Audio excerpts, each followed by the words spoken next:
That's right. And it covers all the aspects of human rights law. There's chapters on affirmative action, immigration, and education. Good.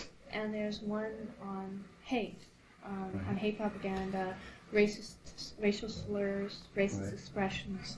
And I talk in there about what are the different legal protections for different kinds of expressions. For example, there's the Criminal Code for hate. There's the Human Rights Act for hatred in Manitoba and Saskatchewan, and for expressions that discriminate in other provinces. So I talk about all these different things. Okay. Now, in the chapter on hate, I talk about different kinds of hate propaganda in Canada, and I talk about the whole concept of hate. Do you want me to just ask you, like, first of all, is there a difference in your mind between hate and other kinds of racist expressions? I mean, is there such a thing as hate propaganda? Do you know what I mean? There is, yeah, and the Germans have been the victims of it for the last 50 years at least. I will show you some examples of it. Okay. I will give you some printed examples that you can look at. I will show you some TV examples which were broadcast. We just saw 2 weeks ago one called The Old Gun, in which the Germans... The Old Gun. The Old Gun. Now that was shown by famous players theatres in all the theatres in Canada, all the famous players theatres about 3-4 years ago, together back to back with a thing called the California Reich. In it, there are such scenes where the Germans, every branch of the German military, bar none, SS, the regular German army and so on, go on this mass orgy in this Catholic church in France and raid mothers and daughters right on the church pew under the crucifix and go on to this orgy, and then in the end they incinerate a very lovely looking Romy Schneider after they have brutally raped her, of course, and incinerate her, and she turns into this grotesque, mummified, oozing body, you know? While the Germans are, as per usual, grinning ear to ear about this ghoulish evil deed that they have committed. Okay, so there is such a thing as hate propaganda, and you've given me and many of these authors of this, for instance, these were this particular film that was just re-shown on late night television 2 weeks ago in Canada. In other words, it was piped into homes. You didn't have to make the effort to go to a movie. It was piped into these homes, broadcast over the networks that, after all, get their authority from the Canadian Radio and Television Commission, work under the strictures of the Canadian Radio and Television Commission, under their guidelines. Now, I couldn't put Jews on a Canadian radio and TV program without... It's just a Nazi movie that stereotypes the Jews negatively, you know? Based on a novel by a Jew, of course, but nevertheless. Okay. You see, what is good for the goose is good for the gander. Okay, let me ask you a question now. Let me get straight. So you think there is such a thing as hate? And it's largely Jewish produced to a great extent. So you see hate as something that's largely Jewish produced and anti. In our case, and anti-German. Anti-German. There is no such thing. This is a subterfuge that these hate mongers like to use. I'll give you a perfect example for it, and you can check into that if you wish and want to be thorough about it. I participated in a thing called the Kowalski Report by the CBC. It's a feature program by the CBC, broadcast 1977, where this CBC documentary TV team went to the head of the Canadian Legion, child psychologist, got a producer of comic books on the telephone, went to Girl Guides, Boy Scouts, the kindergartens and Canadian high schools and regular schools. They found out that not a single child interviewed in 1977 on that program could make the difference between Nazis and Germans. They virtually thought they were interchangeable terms. Therefore, all propaganda directed against Nazis, obviously for all those children, which was a cross-section of Toronto children, meant Germans. Okay. Proof number one, hold it, no, proof number one, that's my proof number one. Proof number two is during the Holocaust, the showing of the film Holocaust. Yeah. German-Canadian newspapers, German-Canadian businesses, German-Canadian social clubs were threatened with bombs, arson. German-Canadian school children were threatened with murder, beatings. Some were in effect beaten and were spat at. No Chinese kids during that particular week, and no Chinese stores, and no Chinese newspapers, to my knowledge, or Hungarian newspapers, received bomb threats and arson threats and so on. So in the public's mind, all this anti-Nazi, in quote, propaganda took the form of bomb threats, arson threats, and threats of violence against German Canadian businesses in 1980. Okay, but to bomb threats and scares and assaults and so on are one thing, right? No, they were the result of hate propaganda produced and induced by media-born hatred against an identifiable group, in this case Germans, because the public, whoever these nutcases were, did not pick on the Chinese. That's my point. What you are seeing with me is a reaction against this hate. You see, nobody ever talks about the perpetrators of hate against which we defend ourselves. We are reacting against media-born hate and defending ourselves against it. Like, would you call, for example, the TV film, The Holocaust? It's a hate program from the beginning to the end. Why is that? Because it's based on nothing but half-truths, outright falsehoods, historic lies, and it is called a docudrama because if it was a documentary, they would have to be more truthful. In what way wasn't it truthful? The whole concept, for instance, of Germans burning Jews in a synagogue, the way it starts out, never happened. There is no historic proof for that whatsoever. And the only documentation that is being shown are about a 5-minute sequence of washed out grainy slides. The rest is an orgy of anti-German hate, some 18 hours. Produced, created and written by well-known Zionist Jews. Now, we are the victims of this. The Germans are the victims. Exactly right. So, I mean, most people, when they think of hate propaganda, admittedly, they do think of... Of Ernst Zündel and Jim Keekstra, right? And Keekstra. And you know why that is? You know why that is? It is the media that has been peddling hate propaganda and has institutionalized hate propaganda for so long. No, for so long they have been hating. And that when then finally a civil rights activist like myself comes along and tries to apply the laws of this land to gain equal protection under the law, then we are, of course, like in the old fable, destroy the accuser. It's much easier for the media that profits to the tune of billions of dollars annually. Billions of dollars annually with Holocaust propaganda. Pardon me? What's in it for them? What's in it for them? Do you know how much revenue the film Holocaust generated?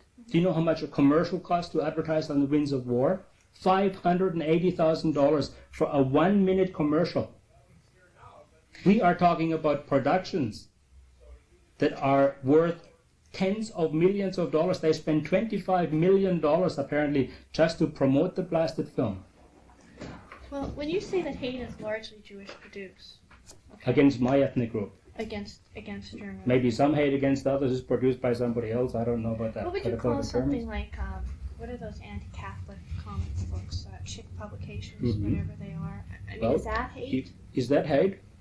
Most people think that. I think it's the work of somebody that is crazy. You know, would and you I mean. Call that hate propaganda? Well, you know, would I call a crazy man crazy, or would I call him a hater? He's a hateful, crazy man. This is pathological, this material. But I would suggest to you that you check into who produces these anti-Catholic publications, who are the owners of the corporations, and also what their names were at birth. What would I find? Well, you are the researcher, you got the grant, you do the research for it. And you will be very surprised who produces this anti-Catholic stuff. It certainly is not Germans. No, I don't think anyone thinks it is. All right, no, but I'm saying to you, why don't you do yourself? Now that you're interested to speak. Yeah. Is it in the States someplace? That's right. It comes from Arizona. Find out who the man that originated this most vicious, reasoned spate of anti-Catholic propaganda, what his ethnicity was at birth. Not what he calls himself today, but what it was at birth. And you'll be very surprised. So, okay, now carry on. Some homework for me. All right. I guess I have problems with this concept. Of course you would have. Being largely Jewish produced. I mean. Well, okay, Mordecai Richler is I'm not interviewed. involved in... No, Mordecai Richler is introduced with a bold 1-inch headline in the Toronto Star. He gets an entire page virtually. We have to be gentle to people. And in the article he says, the Holocaust being a fact, and the Jewish babies or babies being fried in the fat of their parents. Now that's being gentle with people. Not even in Nuremberg did anybody accuse the Germans of all the dastardly crimes. That was one that they overlooked. Believe me, if the Germans had done that, the Allies would have brought that up. But here is Mordecai Richler, a famous Canadian poet, obviously Jewish according to all the Jewish records, and he says that in the Toronto Star. Two things. The editor lets this slanderous remark against the German people, that's what it is, because it means that the Germans in effect are cannibals frying Jewish babies in the fat of their parents. That's what he said, in effect, in this thing. Talk about isn't there a difference between talking about the Germans doing it or a political group? I mean, Nazis doesn't translate into Germans automatically. Well, it did with all those school kids. It certainly did with the reaction to the film Holocaust in the late 1970s. That's my point. That's your first thing. If you want to do yourself a favor and the ministry a favor, and Mr. Teitelbaum, inform him a little, and the Canadian Jewish Congress people, go down to the corner of Bay and Yonge Street, okay? And you stand there and you get a permit from the city and do it for 2-3 days, and ask all the passers-by, old and young, explain to me the difference between Nazis and Germans, okay? And then you'll be very surprised how many people in this country cannot make the difference. See, I have no problem with that. No, of course not. But you say you are a trained attorney. How many attorneys are there as compared to the rest of the population? You see, the great mass of the people are the ones that are asked to go to war. They are the ones that are the cannon fodder. They are the ones that are the consumers of 50 million comic books each month. And they are the ones that advertisers appeal to when they put commercials on Winds of War, Holocaust, and so on. So, not you you. say that your stuff is defensive then, rather than... Totally is. Always has been. Absolutely true. You can check my files. How do you feel when people call you anti-Semitic? I mean, how do I feel about it? Outraged.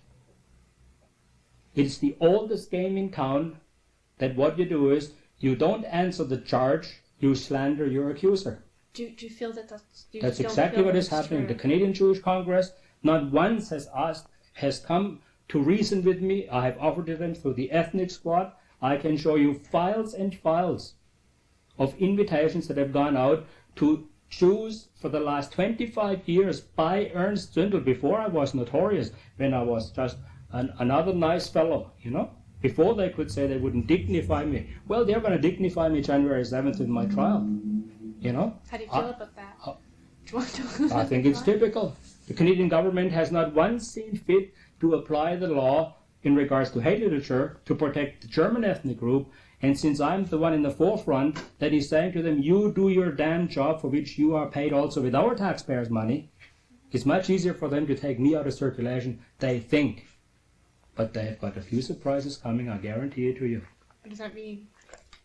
The case is not over yet. Yeah.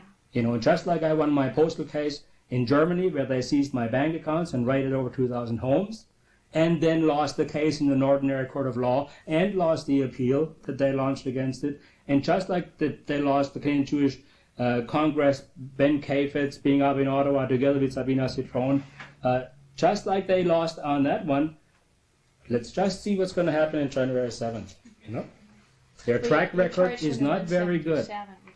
It has nothing to do with hate literature, and there's a very good reason for it. McMurtry said in the House of Commons last year in July or in June that 6 senior officials of his ministry are scanning and perusing everything that I've written. Now, I wrote to him and I said, if that's what you're doing with our taxpayers' money, then please have the decency to issue guidelines, since you obviously issued guidelines to those 6 senior officials. Issue them to me, to all the other members of the media, and then we can tell what you consider hate, and then we won't offend against the law. I consider it a form of entrapment by Mr. McMurtry, politically motivated, because he represents a specific writing and is of a certain ideological bend, calling himself a Christian Zionist. You know, the man has far too much politicized the administration of justice in this province. In any other society, at any other time, he would have been impeached. Do you think so? I certainly do. In the Western concept, yes. Can we get back to something here at the... All right, we've been talking about what is hate propaganda, and you think that there is such a thing as hate propaganda. And you're not sure about whether Chick publications would be. You don't think yours is. You think something like your publication. If my material had been hate propaganda and been deemed hate propaganda, I have been in this country for 25 years. Long ago, the hate law provision has been on the books since 1967. I have not yet even been charged under it. Well, that may be because... I mean... No, it may be because I am innocent. Let's also look at it that way. Never mind the media bullshit. Well, you're always innocent until... All right then. Why is the media treating me as if I am guilty? Do you have anything? I mean, what do you... I haven't had a really look. What do you... You're working with the Canadian Jewish Congress? They've got a whole dirt file. Have a look at it. They have a far more complete file on me than I do. What do I talk about? In your publications, what do you... I talk about the lies that these people peddle. I object, for instance, to Mordecai Richler saying that the Germans boiled babies in the fat of their parents. It's an absolute bold-faced, racist, anti-German, slanderous lie. That's what it is. He said that Germans boil... Well, that's he got space in the Toronto Star. I can give you a photocopy of it. No. The Toronto Sun had a whole page interview with a woman living up in Forest Hill.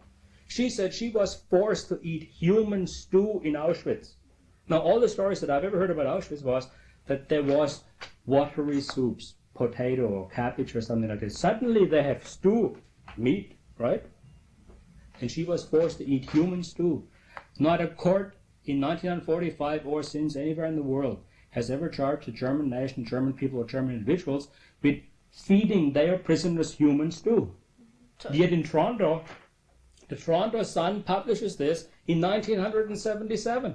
And when I asked if they retract it, do they retract it? All press councils to the contrary, all safeguards, all the ministries, all these people putting their fat derrieres up there for high salaries, all the human rights watchdogs, not a single one that I appeal to, and I have hundreds of letters I sent to these organizations, has ever once come down on those people. Do you know why? Out of fear. Fear of? Out of fear. The power of Zionist individuals and lobby members, pressures, bombs going off. I had 2,000 Zionists demonstrating outside here in May 1981. Now, what did they say? They said, justice now, justice now. Let's storm the place. Let's burn the place down. We have them on film, videotapes and audio tapes, okay? You know what it was about? It was about the same charge that I distribute racist material, neo-Nazi material, and all this stuff, of which I was unconditionally cleared by a West German court after they had their riots and their agitation and their threats to kill me. 6 months before the verdict in a court was in. I am the victim. What was the case in Germany? There was a case in Germany? That's right. There was a case against me in Germany where the West German authorities, again under the pressure of Zionism and the Zionist lobby, seized my bank account in West Germany. Can I ask you something? When you say Zionism, are you talking about Jewish people or Zionists? Ask the Canadian Jewish Congress if they consider themselves a Zionist organization. Look under the telephone book. Well, what is a Zionist organization and what is not a Zionist organization? I mean, Zionism claims to be speaking for the Jewish people today. They make the claim, bold-faced as it is, that we are one. They speak for the Jewish people. So do you see these people that were outside as Zionists or as Jews? Well, the Jewish Defense League was out there screaming and shouting. The Jewish Students' Union was out there screaming and shouting. Survivor organizations were out there screaming and shouting. And if you look in the roster of Jewish organizations, see if they consider themselves Zionists. Why is it important to call them Zionists rather than Jews? I mean, why is it? Because your friends in the around Canadian Jewish Congress and your Mr. Teitelbaum up in Ottawa and Mr. Kaplan and all the other people who are abusing the privilege that the Canadian people have bestowed upon them by giving them power, which they then pervert by using against individuals like Jim Keegstra or Ernst Zündel, finding us guilty before we have been found guilty in the court of law, removing my mail-in privileges for a whole year. Was what Keegstra did okay in your mind? Look, Keegstra is doing no more than 90,000 other teachers do across this country every single day. He is teaching his version of history. My kids are being lied to and have been lied to and 1,750,000 German Canadians in this country who pay taxes to school boards and so on are getting a history thrown into their face, which are nothing but distortions and World War II propaganda lies posing as history, and yet that's okay. As long as the lies that are told are your lies or Jewish lies, it's okay. Well, let's forget for 1 minute. Let's sort out the issues here. Let's forget. No, this is the point. That you asked me, is what Kriegspreis doing okay? As long as it's okay for Jewish teachers and for Gentile teachers peddling the Zionist Jewish lies in our schools, contrary to the facts, then it must be okay also for one lone teacher in the hick town like Egtville, Alberta, where he taught for 14 years without any pogroms, without any riots, without a single Jew being harmed in those 14 years, must be okay. No, that's the other side of the coin. You see, you always in this society only get one side. We have a case now going on where a Jewish principal of a school slandered the Germans. A father, just like the parent of the kid in Kriegspreis class, wants to make something out of the case. What, you lodged a complaint? Yeah. But Has anything been hitting the newspapers? Of course not. You see, that's the point. That our complaints, McMurtry, I had written, registered letters, had hand-delivered letters, petitions to McMurtry to do something about the anti-German hate propaganda in the Canadian media and in textbooks and so on. Nothing has been done. But when the Jewish side feels that there is something that is offensive to them, we get police raids, we get confiscations of material, and we even get prosecutions. It is the unequal application of the law in this country which amounts to legal persecution. Well, can we go back for 1 second to the Holocaust? Like, in your material, do you talk about the whole issue of whether the Holocaust happened? I mean, Sure, is I there do. Holocaust denial Sure, in I your do. material? Sure, no, we don't deny that Jews were hurt. I'm all for Jews being compensated who were hurt. I certainly don't believe that Jews should be put in concentration camps just because they were Jews. But I can assure you that this was not German policy.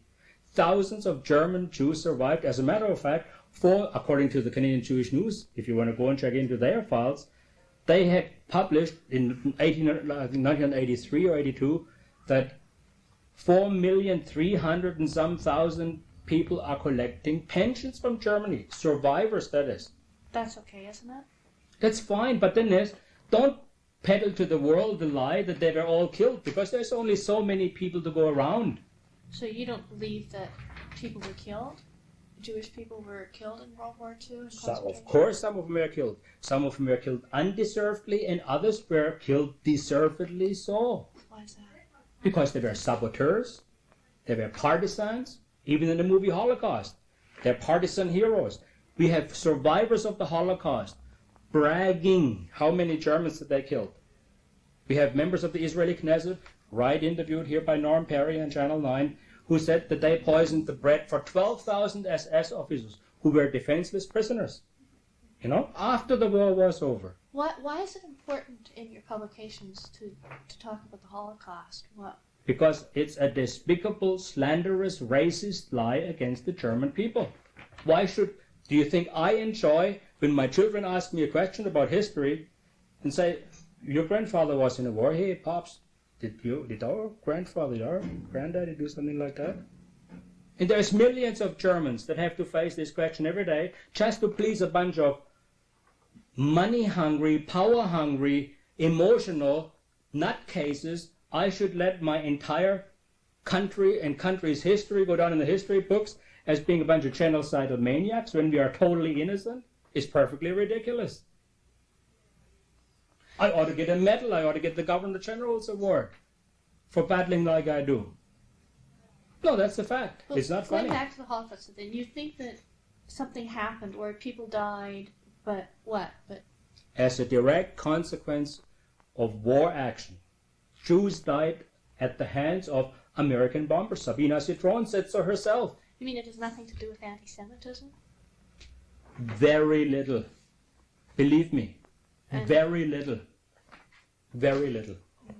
The Germans cooperated with Zionism There's just now a book out called The Transfer Agreement, written by a Jew called Black from Chicago. Of course, it's censored in Canada as per usual, but you can go down to the world's largest bookstore and you can get yourself a copy for $25. I recommend that you do.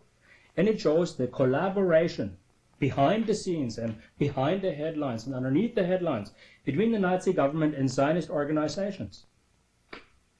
Business as usual, money was changing hands. Do you know that Zionists were trained in camps in Germany, in Nazi Germany, to be farmers, carpenters, and so on, that they would have a skill when they got to the Holy Land?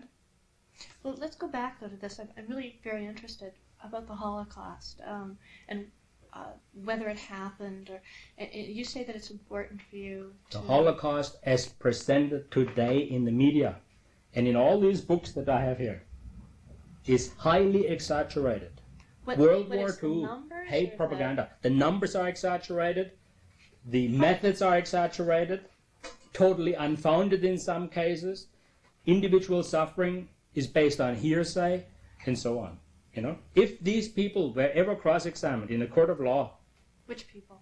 The Holocaust survivors that are spewing forth all these lies into the psychological bloodstream of this country and the whole Western world. You think most Holocaust or all Holocaust survivors are lying about their? I think that they are fantasizing.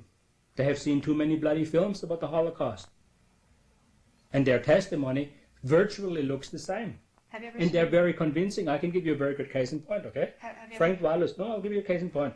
Frank Wallis, German-American, accused by Simon Wiesenthal and this gang of persecutors called Office of Special Investigations, created at the pressure of Zionist Congresswoman Holtzman.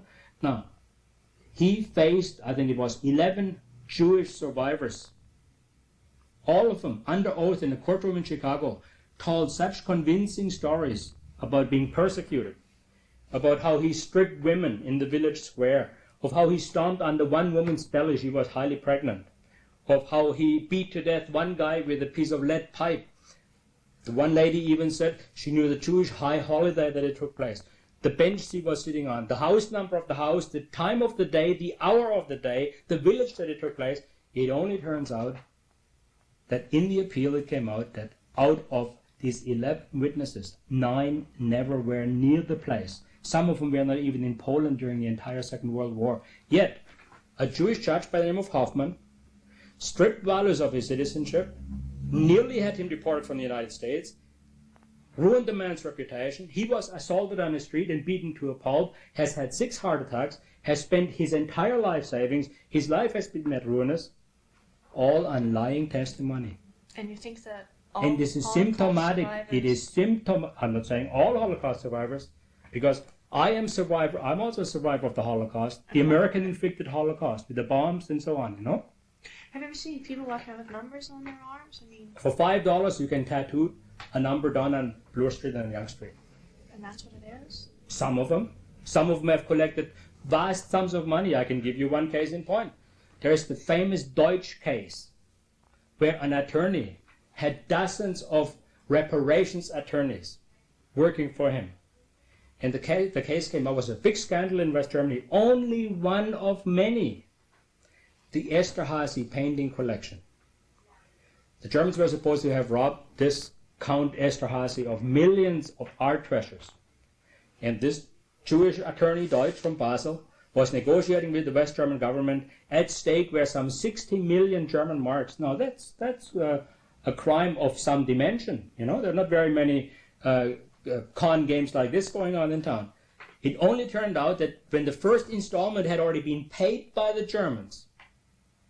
Now, why were they paid? Were they under such terrific pressure, or were there such convincingly forged documents presented that this government agency already paid the first installment? The headlines burst onto the scene in Europe that the Kremlin returned the first installment of the Count Esterházy painting collection. Now, not only were the German people felt guilty, had to feel guilty for 30 years or 25 years of having stolen the art treasures of this innocent man, you know. We live, in many books this is still written, you know. Turns out that Deutsch was a crook trying to get 60 million marks for which he was not entitled to, or however many marks it was, already got the first installment, and we were innocent all along. Now here is one case in many. And again, I'm telling you, it is symptomatic of this whole issue. And they're going to overdo it. But surely you know that most historians agree that the Holocaust did happen. Most historians do not agree. Most books written on the Holocaust, that's one of the interesting points, have not been written by historians. Certainly not by impartial historians. They are usually by special pleading Jewish writers like our friend Raoul Hilberg and like Elie Wiesel, head of the Holocaust Remembrance Committee or something in the United States, André Schwarzbart. We have even a case in France where the famous Klarsfeld couple cooperated in the publication of a list of deaths, whatever the emotional tear-jerking name was of the book. And all it did is they put all the names of those people who were deported to various concentration camps, and they called them list of death. Only turns out that amongst them was, for instance, just as a for instance, there will be undoubtedly thousands if the research was done, Simone Weil. Very much alive, very much a minister within the French government, and today, I believe, President of the European Parliament. Now, so careless and slipshod was their research that they included that particular lady in that book. Did anybody say, well, if this is the case with such a famous woman, which they could have checked cursorily just looking at it? Oh no. The lies are being perpetuated, and the German people's name and good name in history is being destroyed by a bunch of terrorists for profit. Terrorists? That's right. They're using psychological terrorism. This whole kehillah, this whole cabal of people who put out this garbage and who benefit from it. Who is it? You mean there's some... You ask me, I ask you. Who are the people that demonstrated outside the German consulates around the world when the reparation payments were going to cease? Who are they? You tell me. Suddenly, like magic, in Johannesburg, in Toronto, in Montreal, in Winnipeg, in Washington, there were all these demonstrations. Is that unusual? An internationally coordinated effort? Does that mean that suddenly thousands of people in hundreds of places get the same idea? You are supposed to be an attorney. By osmosis? That doesn't strike me as that odd.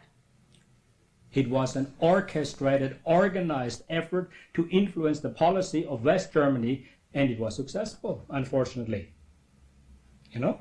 But I'm saying to you, it was done with this kind of propaganda that you see over here, and to which we have an absolute human and God-given and natural right to defend ourselves. And I'm telling you again, I deserve a medal for doing what I'm doing, and compensation.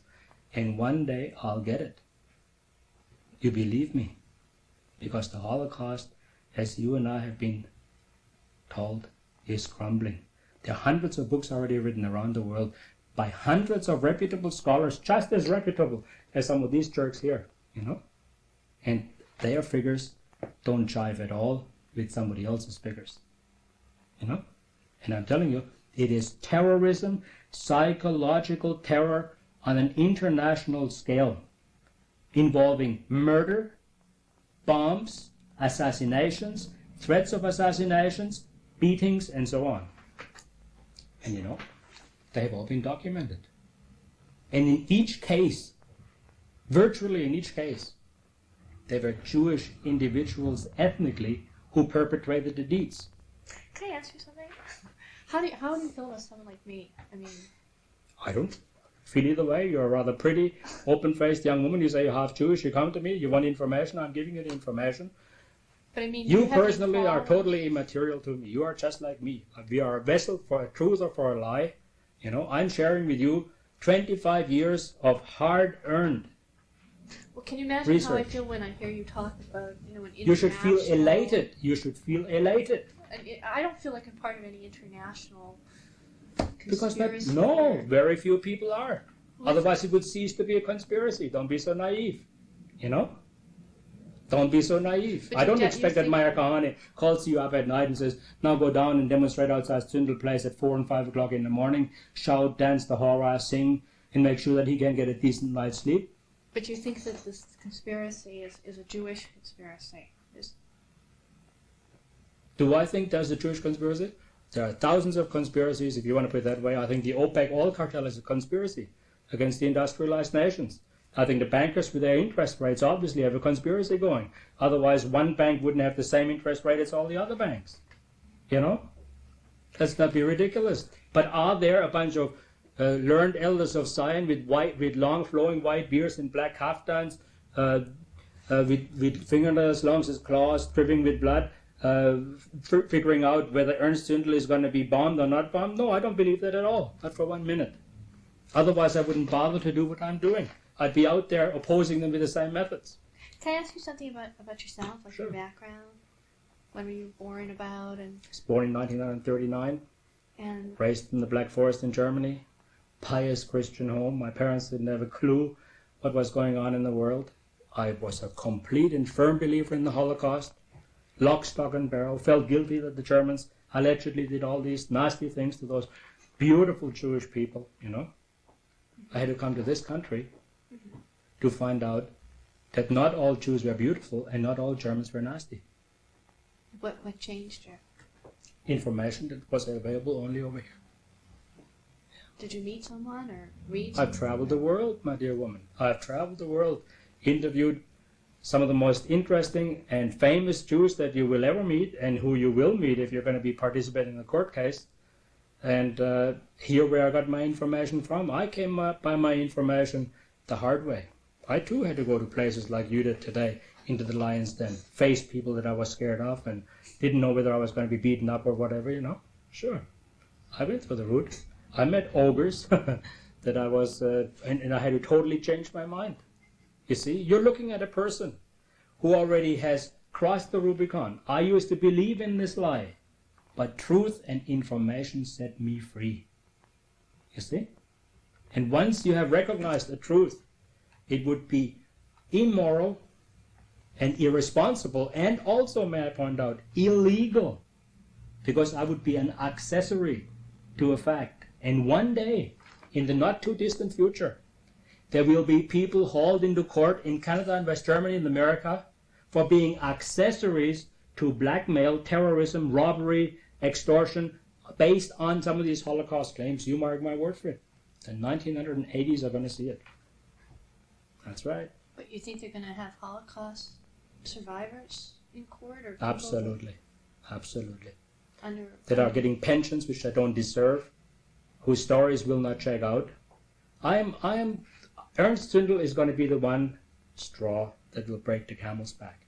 You just watch it. What does that mean?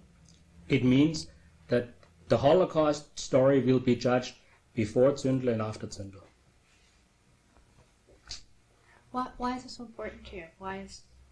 It is the most important issue that this world obviously faces. If it wasn't, why do the Elie Wiesels, the Andras Schwarzbards, why does Raoul Hilberg, why does Dr. Michael Bar-Sohar, why does everybody else get involved in it? Why have specials, super specials, docudramas, documentaries? Why have plays, books, and everything else written on it? Over 100,000 books have been written about the Holocaust. Over 480, I think at last count, full-length feature movies, docudramas, and documentaries have been made on the Holocaust. Do you not believe any of it? I mean, any of the Of stuff? course, there was cruelty. I checked into that. Believe me, people were unjustly hurt. 10 million German people died in the most vicious and miserable way, including my own grandfather. You know? He was torn apart to shreds, looked like apparently spaghetti and meat sauce by an American aerial bomb. Am I forever going to blame the Americans for that? You know? How about those 17 million Germans who were driven from their homes, their ancestral homelands, where they lived for 800 years, where they drained the swamps, where they created the farms, where they pioneered the land, where they did all the things that Canadians did to this land? It was as unfair to drive those Germans out from Lithuania, Estonia, Poland, the Ukraine, Russia, Romania, Bulgaria, and so on. 17 million of them, without compensation. Now, you see, what we expect is justice and fair treatment. If you want to talk and bellyache about Holocaust, also talk about us, our Holocaust. Let's talk about the Jewish commissars and the Jewish commissars in the Soviet Union and the Jewish soldiers and the Jewish propaganda minister of Stalin, who said and gave special orders to kill my gallant Soviet soldiers, humble the German fascist beast in her lair, rape, pillage, and all this kind of stuff, which led to hundreds of thousands of murders and suicides and rapes of the most cruel kind. Now, we have the orders, we know where they issued from, we know the responsible officials. Why is nobody taking those people to account? You see? Either we have an amnesty for all crimes, or we talk about all crimes. Well, but it doesn't, I mean, we're talking about the Holocaust right now, and... What Holocaust? An exclusively Jewish Holocaust? The Second World War was a Holocaust for all of Europe and certainly for the Japanese. The Jews have no exclusive right on pain and tears and suffering. Let's get this straight. No, but I think that people say that the magnitude of Jewish suffering was something quite beyond what other groups. That's what Jews say. And most historians.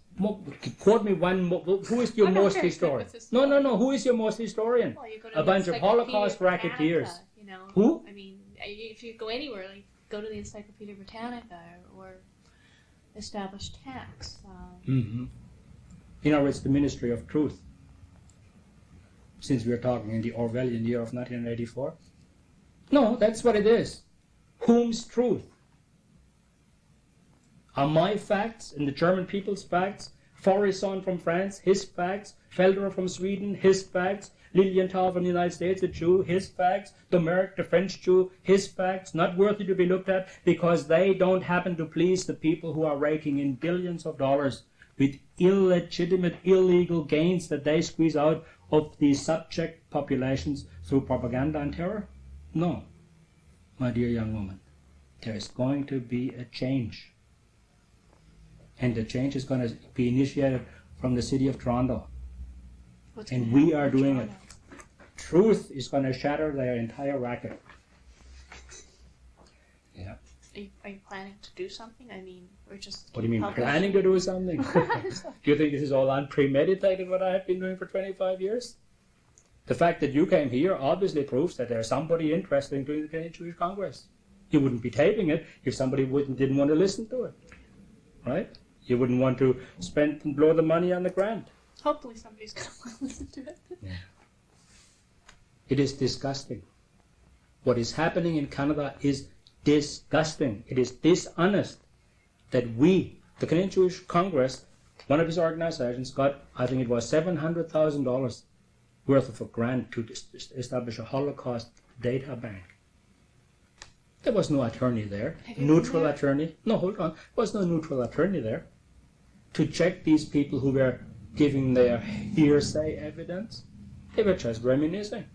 For all I know is they were transfixed by having seen all these sadomasochistic movies which some of their brethren are producing out of Hollywood and underground movies about the Holocaust, and they were barfing forth into these video cameras all these lies that our children are going to be subjected to because somebody in Ottawa found it politically expedient to give those people unbridled license to publish and broadcast their lies.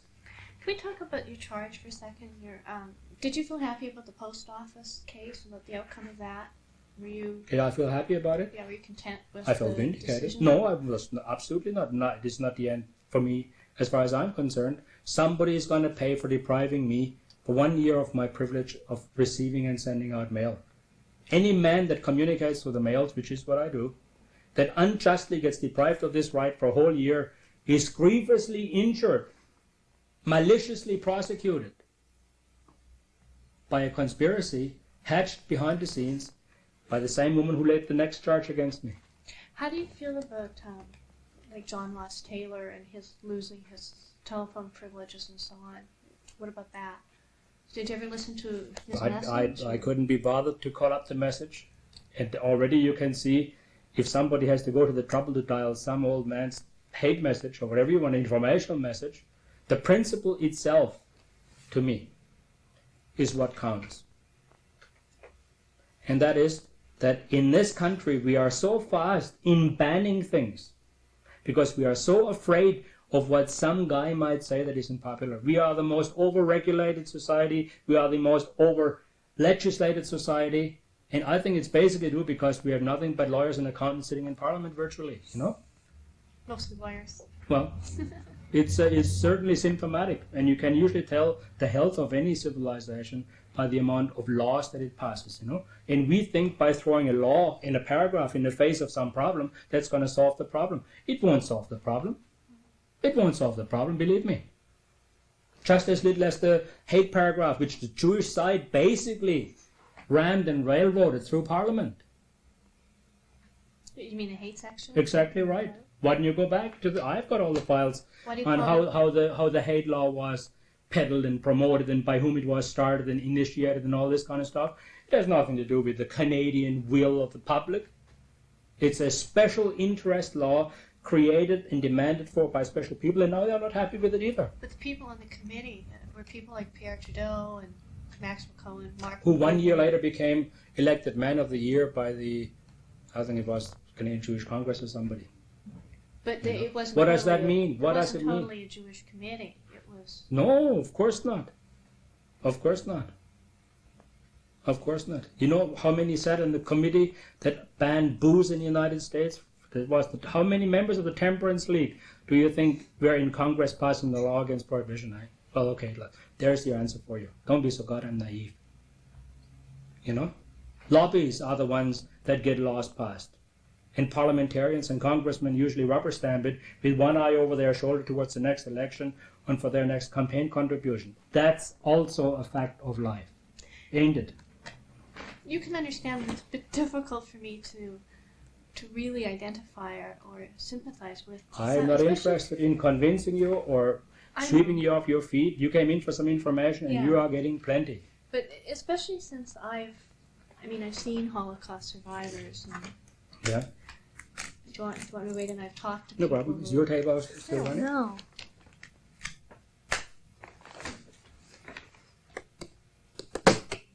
I think mine probably ran out ages ago, dear. Did you hear it stop? No. No, not an hour yet. This 2-hour tape's not half over yet. No? Okay, good. Well, there you go. And you used the whole thing? Yeah. Uh-oh. So did I only get half of this? Well, I'm telling you, I'm very, very bad with... Okay, well then fine. We'll see what we share with you and what we'll censor. Being Germans, we have to live up to our reputation. Do you understand what I'm saying? Oh, yeah, I understand and especially it perfectly. since I've met Holocaust survivors and I've met people who aren't Jewish who've told me about some of the stuff that happened, and it's quite devastating to hear people talk about it. Do you want me to set up a meeting for you with survivors of bombing raids, of rapes, liberation, refugees? You wouldn't goddamn well be interested because you're all so emotionally hung up and wrought out by these Holocaust lies that you're like Pavlov's dogs. No. You begin to salivate when you see a survivor. A Jewish survivor, of course. Don't let these people be Germans. Don't let those women that are living out here on Dunn Avenue that I can bring to you, who only when they hear a Russian sound begin to shake uncontrollably because they were so brutally raped so many times. Nobody ever has cared about their psychological pain. All the women's libbers, all the Gloria Steinems and the Bella Abzugs didn't have one kind word for them. Our survivors don't get their emotions milked and their feelings, if you want to, masturbated. You know? That's solely the preserve of those people who also get financially compensated. Now, why don't you go and interview some Gentile psychologist and ask him what the effect and the trauma would be on German women that get raped by Allied troops and Allied soldiers? Well, my topic isn't the war. My topic is hate propaganda. Well, okay then. How do you think they are being affected by these lies that are being broadcast over television? Why don't you go and interview some mothers? I'll be happy to bring them to you, whose kids have been taken out of school, who call me in tears from all over the province of Ontario because their kids are once again subjected to beatings and spittings and letters being sent to them. You know? Threats. Why don't you? Why always only investigate the Holocaust from the Jewish side and hate propaganda directed against them? We have in this city of Toronto an ethnic police group it's called the Jewish Ethnic Squad, that comes around when somebody says something not very nice about the Jews. They are there. I haven't heard And there are, numerically speaking, just about as many Germans in Toronto as there are Jews. There are no two Jewish policemen going around running interference for the Germans. And you think there's just as much of a need for it? I think we'll still terminate the interview here. You haven't learned anything in a whole hour.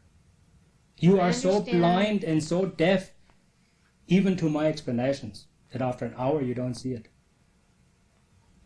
What can my pamphlets that I send out to a few newspapermen, what can one old man, John Ross Taylor's telephone message that the individual has to call, how can you compare that even against a TV program like the Holocaust that was pumped into Canadian homes in prime time, day after day, evening after evening, where schools were forced, entire classes were forced to watch it, you know? Can you compare that? Don't you see the relationship in the magnitude of this? You can't see that, eh? That's a sign of brainwashing. Let me ask you a question. How many Canadians died in the Second World War? I don't know. How many Jews died in the Second World War? An exact number? No, give me the figure that is usually given. 6 million. Approximately 6 All million. right. What does that say to me? What does it say to you? You couldn't answer the losses of this country. You obviously went to the Canadian school system. You are a lawyer, you're a graduate of university, and you are such a pitiful wretch that you know the losses of some ethnic group, but you don't know. Is that unusual? You don't. Know the losses But of you my own ought to. ethnic You group? ought to expect that you also know the losses of the country where you're residing, and otherwise you're once again open to the charge that you are a Jew first and a Canadian only second. I don't think that's true though, because it's so well publicized. Why isn't it so well publicized if the Holocaust was so horrendous and the war so terrible that we have peace demonstrations every day on Parliament Hill and everything else? How come that the sacrifice and the life spent by those Canadians is not worth your attention as a young woman, that you don't concern yourself enough with it, that you would know how many people died? But yet you know down to the last 2 how many died. Don't you see the brainwashing in that? Not really. I don't really agree with you. I understand what you're saying, but I think there's a difference. There is no difference. It is as a sign of a sickness. It is as sick, this constant harping away at 6 million in Canada, in America, and in the Western world, as it would be for the Red Chinese if they were broadcasting day in and day out. If a foreign visitor came there and he turned on the TV set at night and flicked around to the various channels, and they were always talking about the tragedies suffered by the Northern Irish at the hands of the Southern Irish, the losses, the concentration camps, the suffering, the potato famine. You know what a foreign visitor would say to that? The Chinese are crazy. They're absolutely stark-raving mad. Why are they so concerned 50 years after the events about what happened to potato farmers in Ireland in far-off China? It is the same thing about the Holocaust. See, you see that as a symptom of me being brainwashed or something, that I know the number is 6 million. But you see, there is a difference. And when I think of Canadians that died during World War II, they weren't murdered because they were Canadians. They weren't murdered for their nationality. But you are assuming that. That's what I've learned. That's propaganda.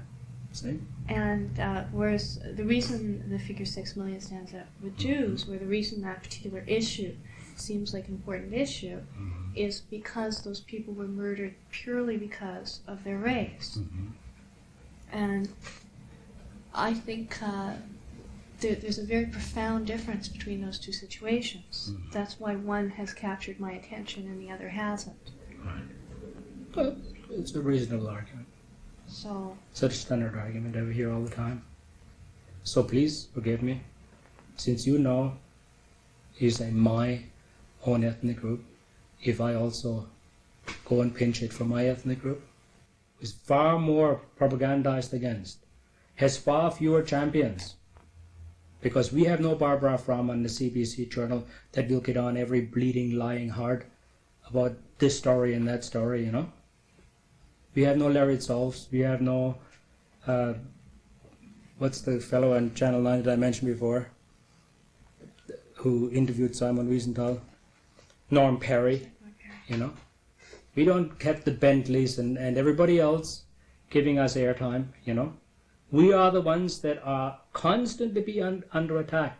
And when a guy like Ernst comes up and against all this damn opposition publishes a few corrections of obvious and flagrant errors. I can give you a typical case in point. The Toronto Star published an article, a photograph plus a caption. When the Ralph case broke in Chile, the Globe and Mail and the Toronto Sun said that Ralph was responsible for the execution of 97,000, naturally totally unproven, but that's what the claim was. The Toronto Star had 250,000 under the same picture in the same newspaper the same day. I wrote to the Office of Accuracy, naturally, inside the Toronto Star. I don't think I need to bore you with a lack of reply. I have had none. No. An absolute, flagrant, obvious lie. No retraction. There are 700,000 readers of the Toronto Star who were misinformed deliberately. It wasn't an extra zero, that was 970,000, like a typo. Somebody deliberately changed within the Toronto Star the caption on that photograph, which obviously came from some wire service, because the Globe and Mail and Toronto Sun and all the other papers that I have from my clipping file reported it correctly, but oh no, the Toronto Star, somebody there changed it to 250,000, and not anybody. And I published that and circulated it through the entire Toronto media. Not one single one of those guardians of truth has retracted 10 or changed the number. And the German people, once again, in this community and in this country, because it's a national newspaper, stand falsely accused and slandered. Now, naturally, Toronto Star will pounce down on me if ever they get a chance to write something nasty about me, to get back at me, for me daring to put the mirror of inaccuracy into their face, for telling them to clean up their act, to stop writing these lying stories, which they print time and again. You know? Of course, they will want to destroy the accuser, just the way that McMurtry is doing. You know, if the power of the state falls on me, plus the power of the media here, they might for a moment thwart the truth from coming out. But I can assure you, I do about 150 interviews a year in the United States, Canada, Australia, West Germany. Roughly 300 million people hear my voice annually. 300 million people. That's Live, uncensored, in talk shows, interview shows, from Hawaii to Texas and everywhere else, you know. And they will not censor me. And if anything should happen to me, I have made already undertaken steps that for my life insurances that will come due, the world will be flooded with material which I at this moment do not publish because I want to live. But believe me, if they think that by killing me or by silencing me... You think that somebody's out to kill you? Well, if you... Just put bombs in the place for no reason. Yeah, they just put bombs in, yeah, and attack me in the courthouse steps, right? Kill them. If you'd like to have some soundtrack tapes, we'll give them for you, you know? Do you think you'll win your case? Do 177? I think everybody in the world that goes into court hopes that he's going to win the case. Do I think I'll win it? I have every intention of winning it, yeah. What would you do if you lost? Appeal it to the highest court in the land. And if I go to jail, I won't be the first one, but I'll tell you one thing. Those who initiated it and those who are behind it, they will come away from this scrap with Ernst Zündel, leaving so many feathers in the courtroom that they wish they would have never tackled the issue. But evil will not triumph. Yeah. Well, on that note. Yeah, you will remember this interview. Believe me. You will. Because these people are through. Yeah. Interesting. Los Angeles Night Breath Messenger. What's that? It's a clipping from the Los Angeles Night Breath Messenger, where a Jew by the name of Benjamin Chappelle says, "Crying wolf. The world will soon tire of hearing us crying wolf." That's his quote, eh? Or in this case, crying Holocaust. And the end result will be that Jews will no longer be able to fall back on the safety of the Holocaust crutch. You know, they say here, there are signs that the crutch is beginning to erode. Now, this is from the United States.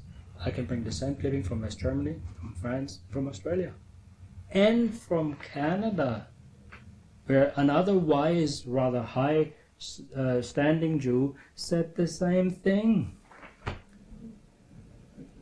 It's for me to know and for you to find out. You do the research. But I'm telling you that the world will find out that these people have been cloaking themselves, and you know what's going to happen.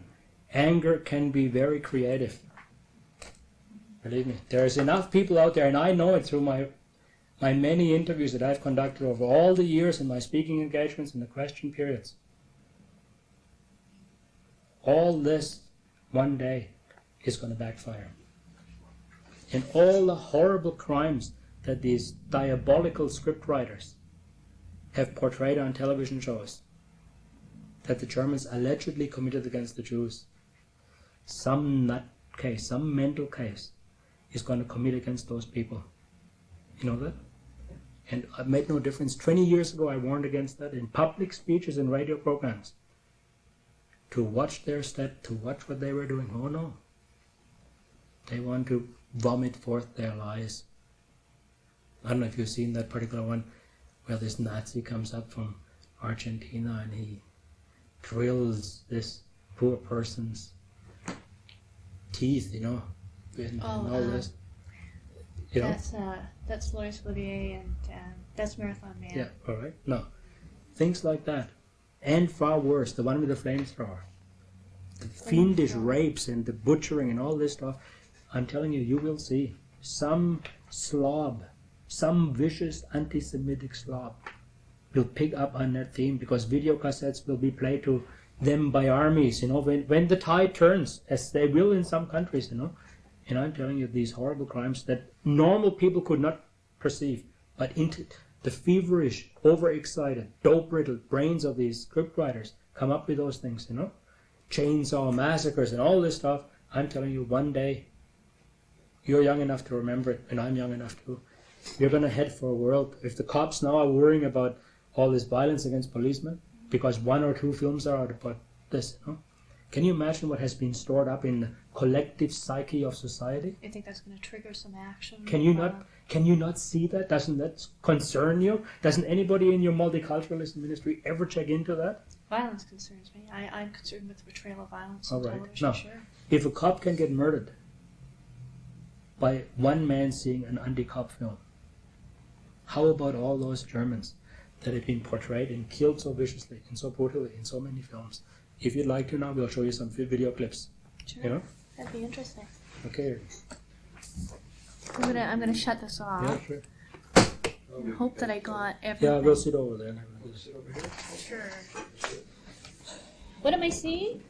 These are just Clips of anti-German, what we consider to be anti-German film. Oh, It's, of course, the opening of the film, so you know which film it is. Right? now you can go to any video rental place. And get them, because that's where we got them. Yeah. Some of it is on TV, some of it didn't come in video rental. What is this? Is this? Movies. This what? Movies. Popularly and publicly available movies. Some broadcast. compilated. That's right. Yeah. This one is not only available on videotape, it's also been played on television umpteen times. Which we have presented to Canadian government authorities, and you will note here Mr. Greenberg's name right off the bat.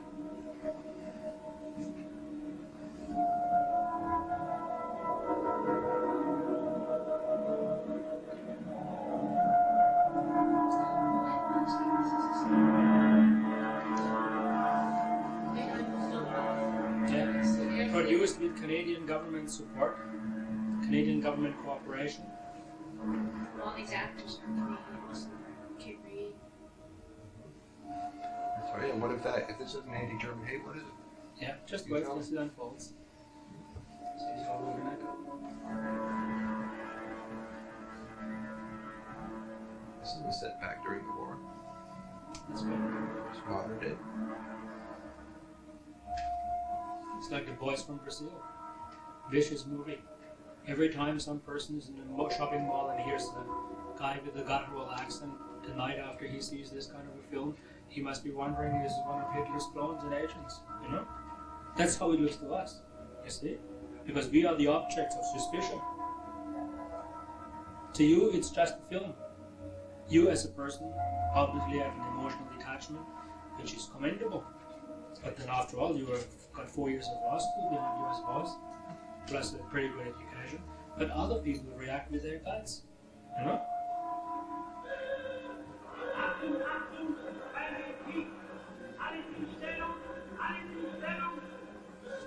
Canadian film. Well, it certainly isn't. It was financed with Canadian government All money. you have to do is go into any video store, pull that out of the shelf, and look at the card they usually have how many people have rented it. Thousands of rented it.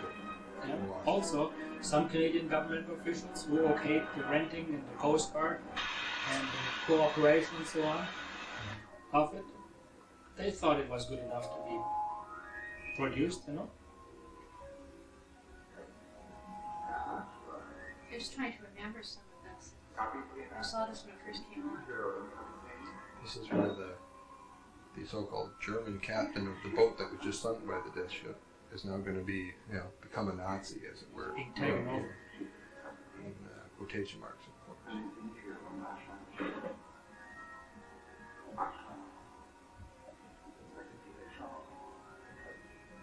So there's the German Nazi connection. As a matter of fact, I don't think they ever used the word Nazi in this movie, if I recall. Yeah. Then we have the wall, if you're interested in that. Maybe you've got access to video units there. Not once the word Nazi used, always German, and every dastardly deed performed.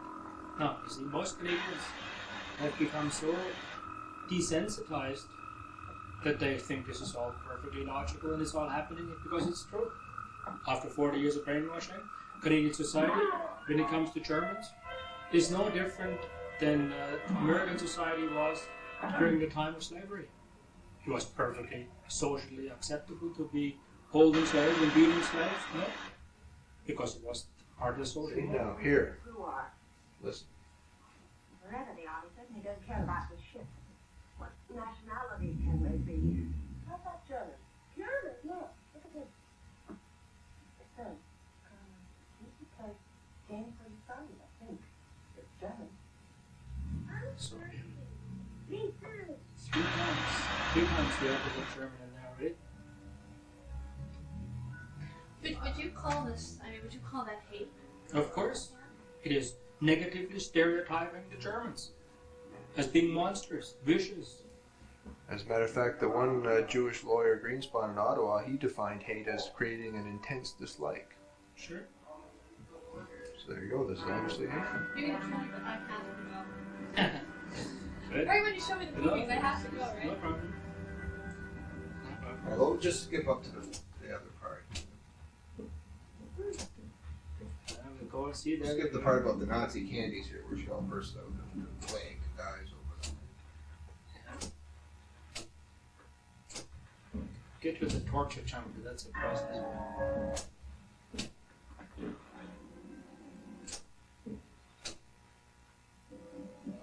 He kills her. Nice chamber kills you, huh? Wrong word. Oh, God. Sure.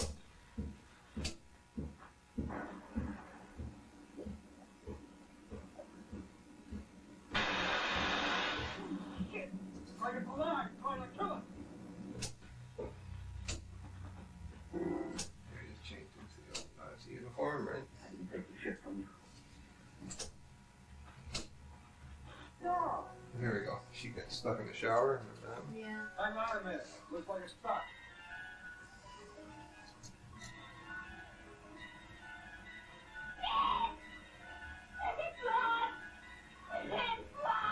Of course, they do to the second German national anthem of the times back in the old days, right?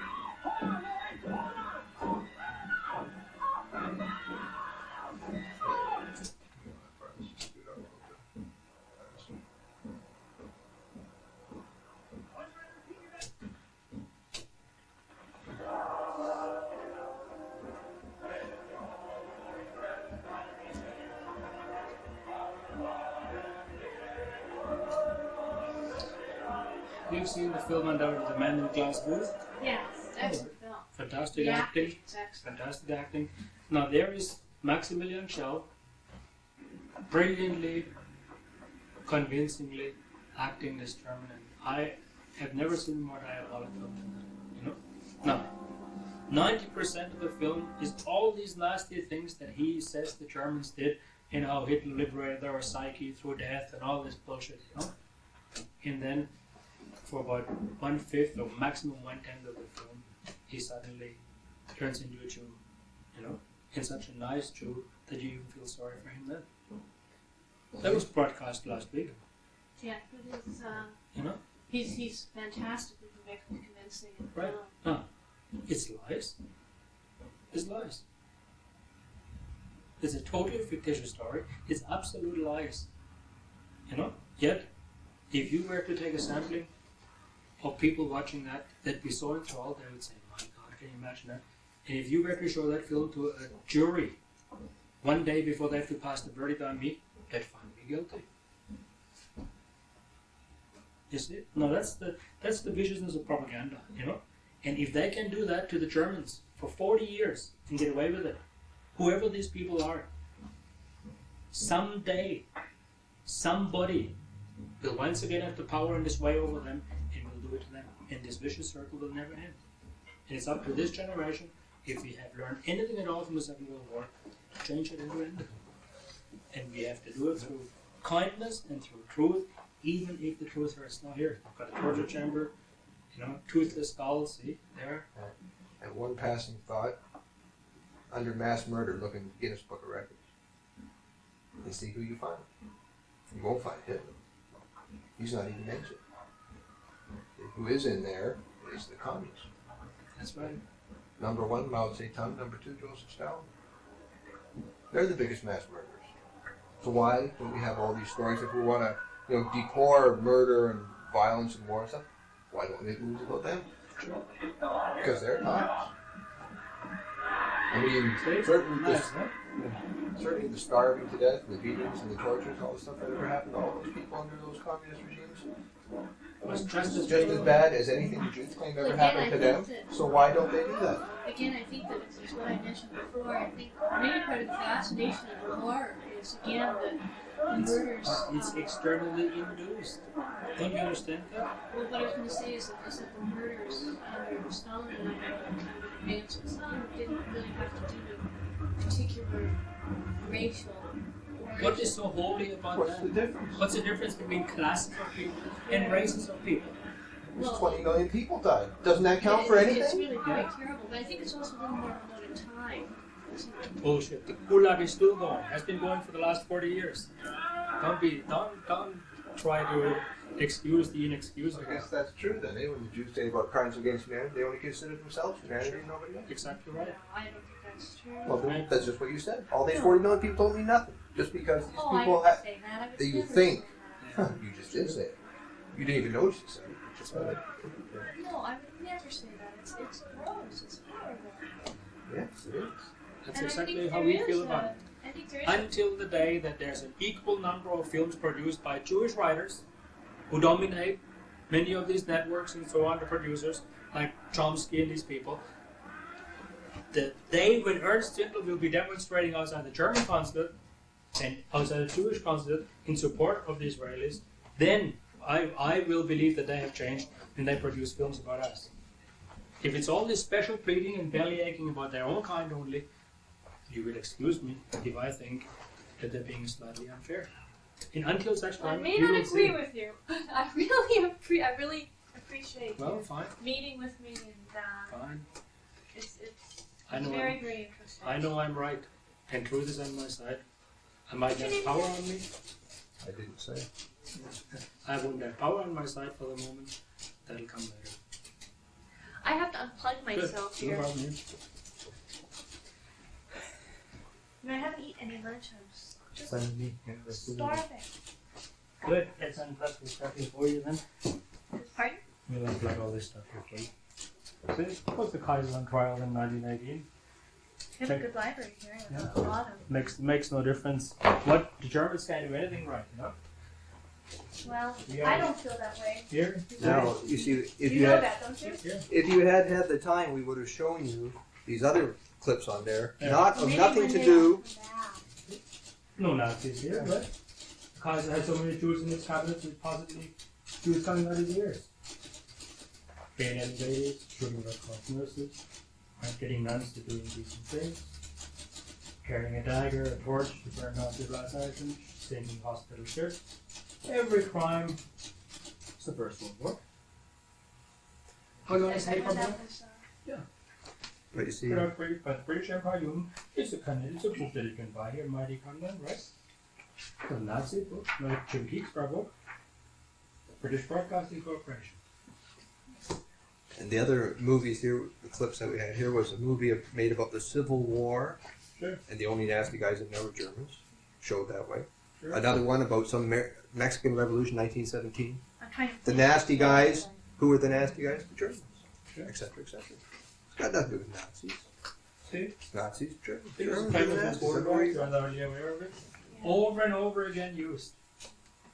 How many captions have I got in my files? You recently watched that new show from out of space, the beam. Oh, yeah, sure. Yeah. Yeah, I heard about that. You see what we've Didn't done? you get some resemblance in it? That's good.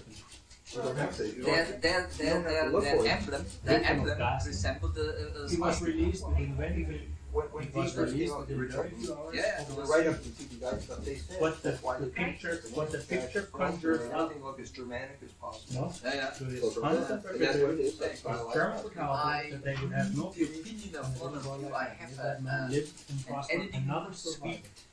furniture in my car. So am I. I want to It know is whether vicious, you no, can it is use vicious to misrepresent through Is the propaganda and editing style repetition for 40 drawers years where the machine a is falsehood. above each other, but in It is misrepresented. Because he has been in various places represented as having been, before they were rounded up for the gas chambers, before they were rounded up to the concentration No one camps. knew what happened to them. Pardon? No one knew what happened to them. It's not It did not happen to them, period. That's the point. He is symbolic because it didn't happen. He was a kid caught up in a black market raid, of which the Canadians and the Allies conducted many after the war in Germany. What you are seeing I here, still see him as a victim of that. but of course, because you have lived with No, this, because he's standing there with his hands up and someone's pointing a gun at him. That's a victim to me. I mean, whether he died or whatever. with your research, Brian, have the intellectual honesty. Go down when you make a question to find out how many Canadians can separate Nazis from Germans, and find out what they think that this little boy, the story of this little boy.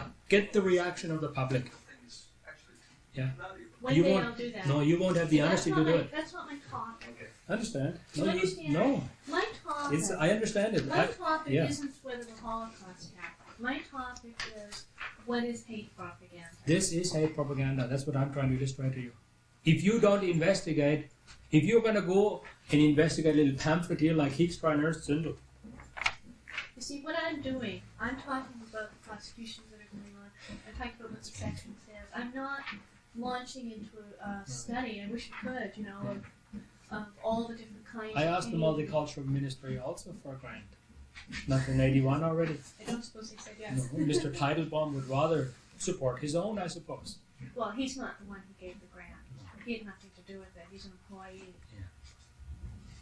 No, he's a, But I didn't get one, you got one. well, Congress and, Right, and okay. that's the grant that they All determined. right. Now, on what basis was the decision made? Some Well, emotional it's thing really was good. again? It's a generic project. It's not a Jewish project. I mean, you have to give me credit for coming and. No, I I'm understand not- it perfectly. But I what I'm don't- saying to you is, if I sound somewhat teed off, it is basically that everything is stacked against us. The government already has given $700,000 to establish a Holocaust data bank. Mr. Maybe more people would have sympathy if. Do you mind me saying that? No, I don't If care. instead of it's I should put that. I can take it. It's not the first time. Concentrate on Oh, you think that there's a lot of anti-German propaganda. I don't think it. I've just proven it for you. And I think it's it is terrible. Like you see a lot of stereotyping films and so on. How many Jewish stereotypes do you see? Ah. Show me one. Give me one. No, not 10. Why? I can give you classic one. Never mind the Shylock. classic one, Shylock. How many kids are seeing Shylock on television every night as compared to miniseries on the Holocaust? I just saw a film the other day, Bonnie Heat, where Mm-hmm. they have the lawyer, the Jewish lawyer who's interested in the money. You know what I mean? Mm-hmm. Like, it's there. It really is the same thing, but it works both ways. It doesn't work both ways. The Jewish script writers are barfing all over society with the sick outpourings of their minds. That's right. And I was perfectly willing to share it with you. But there's As I- other Jewish scriptwriters as well. I mean, it's not. Well, as They have a only they problem. have to compete and to survive, and they have to outdo the others. You know, I have got in my files here a Montreal Star story where they awarding already one another first prize, second prize, best prize for atrocity writing. They're Jews. I can show them to you. I can give them to you by name, by what stories that they wrote, what their prize money was. A competition for atrocity writers. Doesn't that say something to you? Can you be? I don't know anything about No, it. but can you look? Can your mind be so closed to so many things that in evidence are before you that you cannot see the problem? Well, all I can I do am is- only the reaction to all this outpouring. You know? That's what it is. I came to this country, married a French Canadian girl, had 2 sons, established a business, did very well, and still do very well. You know? What do you do, by the way? Are you a I'm an coach artist. or- Yeah. Well, I've sold over 600 paintings, many of them to Jews. See? For many, many years, I was the honored guest, you know, as long as I believed in the Holocaust. See? The moment when suddenly I was an outcast is when I decided truth got in the way. Anyways, I appreciate you coming in. Thank you very much. And, It was nice of you. Who's my counterpart at the Congress these days? Since Ben Kavitz has retired. You know who? There's a man named Manuel Prucci from Winnipeg. Winnipeg is that's Yeah, where home base. I'm originally from. Yeah, his name is Manuel Prucci. I don't really know him, Yeah. but Mr. Kavitz is retired. Yeah. You probably know him. Yeah, well, he is into censoring people. In 1945, I've got it in Who's Who in Canadian Jewelry there, World Jewelry. He's in there as being a censor. And he's still into censoring, you know. I'm leaving you your pen. Good. Thank you. Thank you very much. All right. Be interested to look. I'm off. I may show up at the trial and Oh, yeah, fine. You and half the world. yeah, Yeah. there's going to be a lot of people there, don't you Oh, think, yeah. watching? Well, It's I've quite already- the issue. I've already invited Taz Novosti. Really? Oh, yeah. From as far away as Peking and Singapore. Really? And people coming from Japan. It's going to be a big issue. Oh, yeah, The this media is- will be there. Oh yeah, this is it.